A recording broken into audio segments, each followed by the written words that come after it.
Hello, everybody, and welcome back to How to Be a Staunch Audiophile. Okay, first, before I go on with this, let me preface for those that don't read the description. I'm not trying to tell you this is the way to be, okay? I'm telling you this is how I am, and this goes on in my head, and this is how my little squirrel brain works, okay? And these are rules that I live by, okay? And so if you'd like to adopt them, that's fine. If you don't have to, if you don't want to. I'm not saying this is what you have to do. This is the only way to do it, and anything like that. This is just how to be a staunch audiophile. This is part 2, okay? As a staunch audiophile, you know better than to buy every piece of gear from the same company so that they match. Because I know they're pretty and they look the same and all that kind of stuff, and it makes for a nice cosmetic, okay?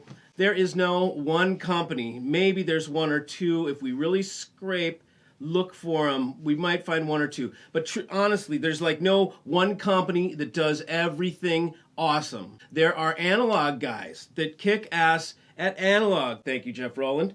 And do anything analog, power amps and line stages and things like that phenomenally, okay?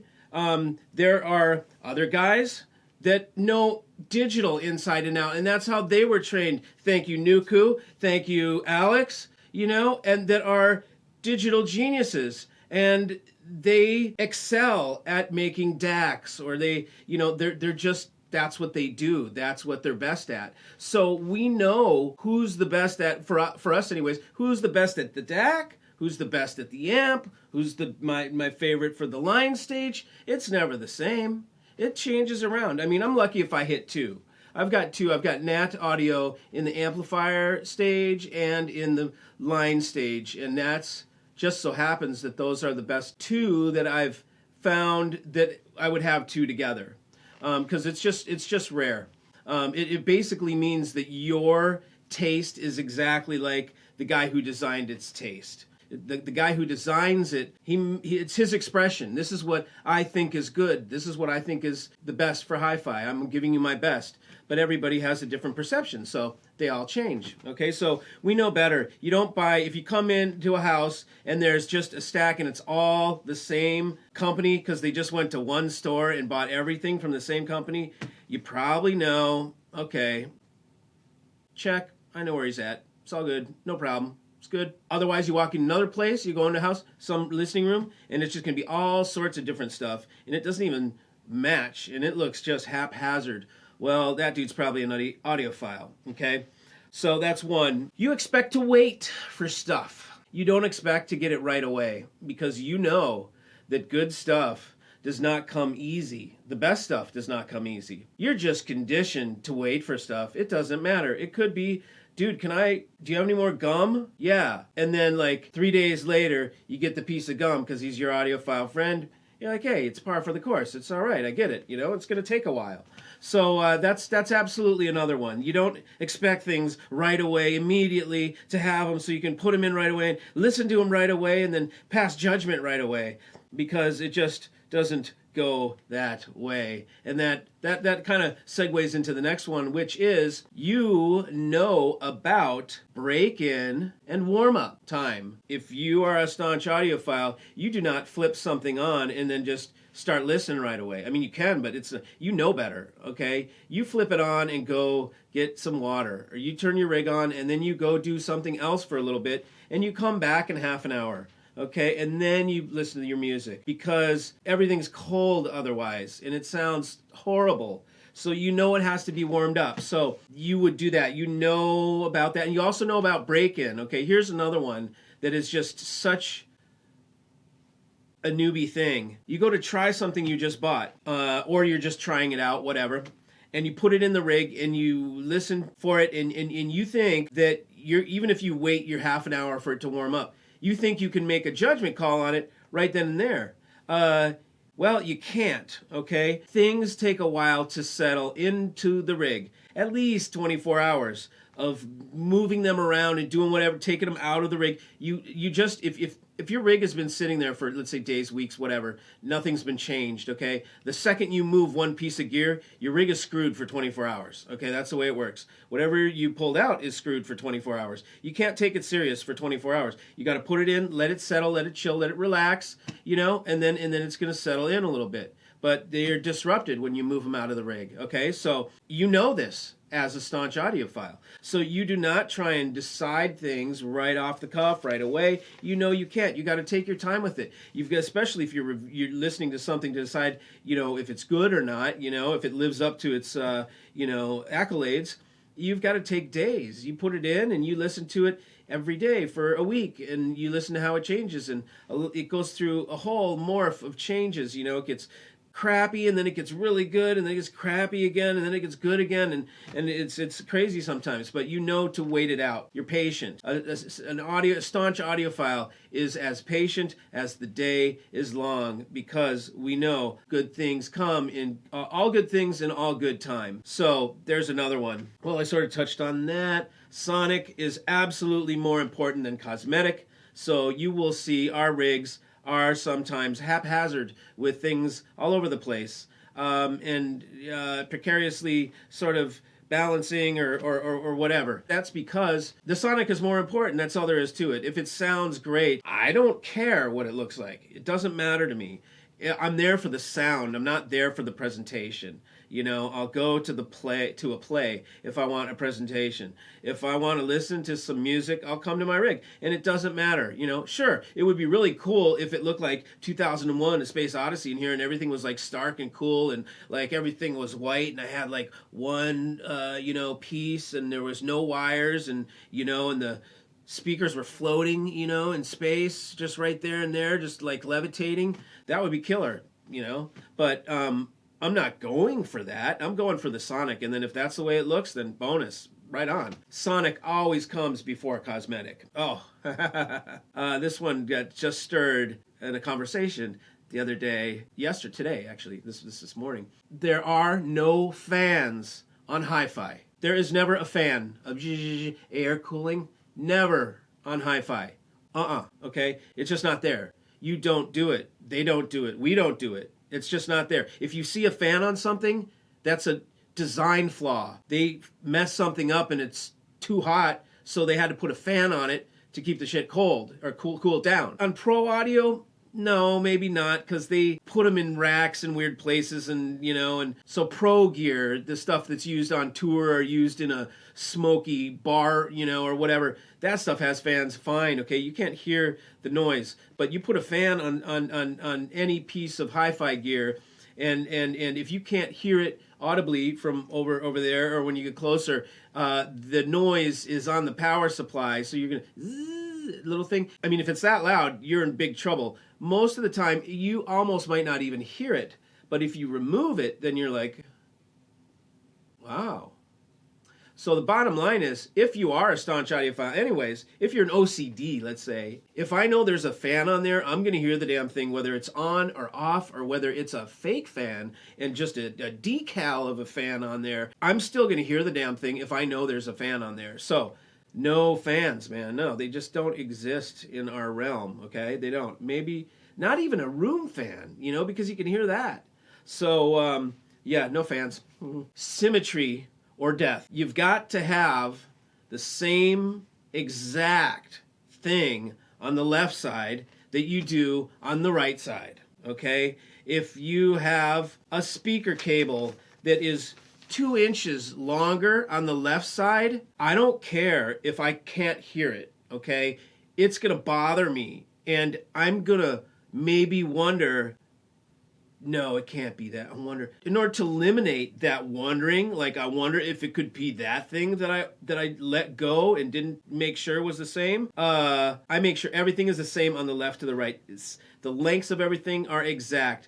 If you have tubes, they've got to be matched. If you've got, let's say you've got footers underneath of vibration, anti-vibration, and you've got 2 of one hardness and a third of a different hardness, you better have that same exact scheme on the other monoblock with the cones in the same exact place. Power cords on monoblocks must be absolutely identical. In fact, I will not use power cords on monoblocks that weren't made at the exact same time. They're called matched power cords. That means the same dude made them the same day, the same, time, so that those things are made the same as they're ever going to be, okay? As similar and as exact as they're ever going to be. But you do it, you have one guy made them one on Friday and one guy made one the next Tuesday. One guy could have been tired, one guy could have had bologna for lunch, the other guy had Fruit Loops and he's got a sugar crash and who knows.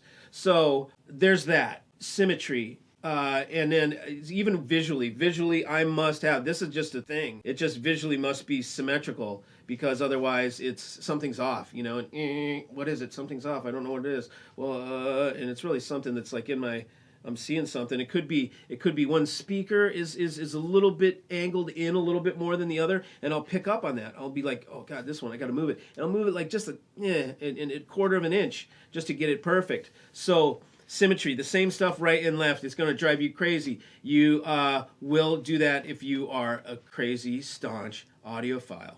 Let's see if I have more. Let's see. Oh, yes. This is a good one. You never pay retail price. Retail price is for idiots. It's like, who pays retail price? There's a whole story behind this, and there is one that is going to come after this. As things are now, okay, in the general hi-fi realm, people, us sellers, know, okay, manufacturers, the ones where we set the price, we know that the people that are coming to buy, the buyers, are almost never going to buy or want to buy at full retail. So we're like, oh yeah, you don't think our retail price is fair? You don't think my gear is good enough for that price? Then fine, I'll price it 30% higher to start with, so that then you can have your little discount and I can discount it for you and you can feel like, yeah, I got a discount. And really, you were just gamed because we boosted up the price to begin with, knowing that people are just going to whine until they get discounts. So we purposely jack it up so we can discount it. It's the fake retail price for the fake discount to get full retail that we wanted to begin with. But y'all got a discount, so you're all happy, but you paid full retail. So it's a mess, okay? I can't stand this whole thing. What I will do, and what I have been doing in 11 Stereo, is pricing things completely fair. You'll know when you see something that you don't want to pay the full retail price because it will be obnoxiously priced. And you'll be like, that is BS, man.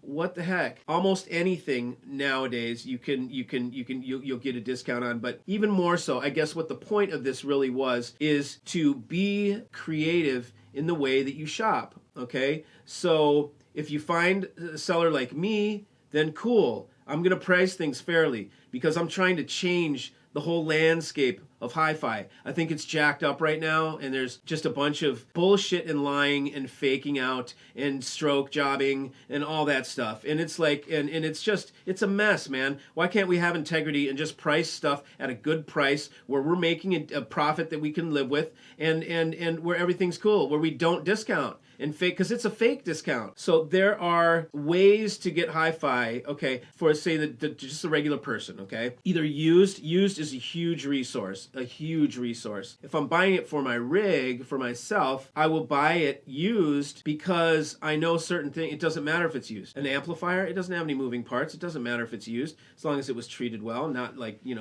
ran into clipping all the time. So therefore, you know that you don't have to go pay what the store price, what's at the store, okay? You know you can come to somebody like me that's going to hook you up. The audiophiles, staunch audiophiles, have their own personal dealer / broker / consultant, and like me, that hooks them up. I don't have a store, and I don't have these expenses that are associated with advertising for my store and a brick and mortar with all the bills and all that kind of crap. And then having to inventory stuff. That's the old way of doing it. Because I don't have all those things, I don't feel right if let's say I sell something for 20 grand, and and it's something that it was a very easy sale. Like, I didn't have to work for it, really. They asked me for something, I suggested it, they want that piece now. I just don't feel right taking 10 grand just because for a sale, for something like that. I can't do it to another audiophile. You see, I am an audiophile. You guys are audiophiles, presumably. And once I get to know you guys, we're like friends. It's like I've known you for a long time. We're like old friends. And so I can't throttle my old friend for 10G on a 20G sale. I just can't do it, I'm okay with a couple grand. It's cool, man. I don't need 10. So that's what I'm going to do. That's what I do to combat the whole thing. But you don't, when you see the retail price for something printed or, published somewhere, you can rest assured you can buy it for less. Okay. Almost guaranteed you're not going to have to pay that number. Okay. And so, realize that and realize, hey man, this stuff maybe isn't as expensive as it really looks. Maybe there's some other ways to skin this cat and I just need to find out how. There are many ways to get what you want. If you want something bad enough in hi-fi and your intention is good, like you want it because you want to enjoy the music, it's not, you're getting it because you want to show off or you need, your buddy just got something and now you need to one up him or something like that. If the intentions are good, you will be surprised. Here's how it works. A seller, if they're also a good person and into hi-fi, they will recognize somebody else who is truly passionate about music. And when they talk to that person, they would rather sell their gear for less to a person passionate about hi-fi that is really going to get something out of that gear than somebody that's going to pay full dollar and just not even care and just put it in a room and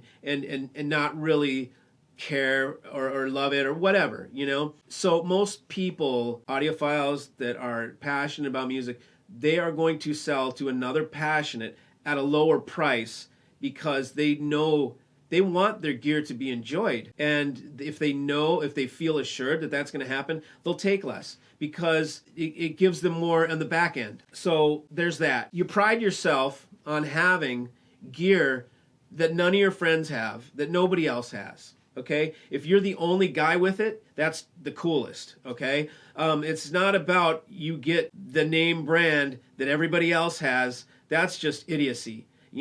Why would you want the same dang widget that is mass produced that everybody has? How could you call yourself a connoisseur? How could you call yourself a critic or if you're just buying the stamped out widget that everybody has? So you strive for things that nobody has more than anything. So that's another one. This is another one. If you're in your room and you're listening, okay, and especially if you just got something new, or if you just put something new in the rig and you are setting it up and you're tweaking, or you just decide to make a change or whatever, you're tweaking in your rig, you will know when the vibe is not right because nothing will be going right, okay? And anybody who's a tweaker, audiophile, knows exactly what I mean. You're in your rig and you do this little thing and it sounds like crap. And you do that other thing and it sounds like crap. And then this channel's out and it's not working. And that thing's intermittently doing this. And then it starts to happen like that, man. We get the hell out of there, okay? It's time to shut the lights off and bail from the room. Whatever it is, I don't know what the hell it is, but there's like bad energy or something. It's like it's not going to happen for you. No matter how hard you try, it's not going to happen for you. So get the hell out of there because you'll start to make mistakes or you start to get pissed and you might start rough handling stuff or whatever. You got to just bail when things aren't going right. We know when the room is not vibing with us and we get out of there. There is definitely a symbiotic relationship between you and your rig. Even though it's a machine, there is some sort of a soul in that machine. And when you appreciate it and you have patience with it and you work with it and you allow it to do its little idiosyncrasies, it will feed back to you. That's one thing that I really love about this hobby is that it feeds back to you. You get feedback. You make changes, there's feedback. It's a symbiotic relationship. It's a back and forth. And the rig knows when your intention's not good and when you're whatever, the rig will respond best to love and compassion and good treatment, non-arrogance and that kind of thing. The rig is just going to sing for you, okay? But if you're hastily trying to do something in a way that's aggressive and your intent is off and you're whatever, the rig's not going to respond. Now, sometimes the rig, just things aren't going right. You may be in a great mood. It's not even your mood. And things aren't going right in the rig, well, get out of there. You know, you just stop and get out of there, and the next day it's going to be different when you go into that room. So that's something that you know as an audiophile, staunch audiophile as well. I'll come up with maybe some more, but those are some general rules of thumb around being an audiophile, being a staunch audiophile. So I will say goodbye, and we will see you around. See ya.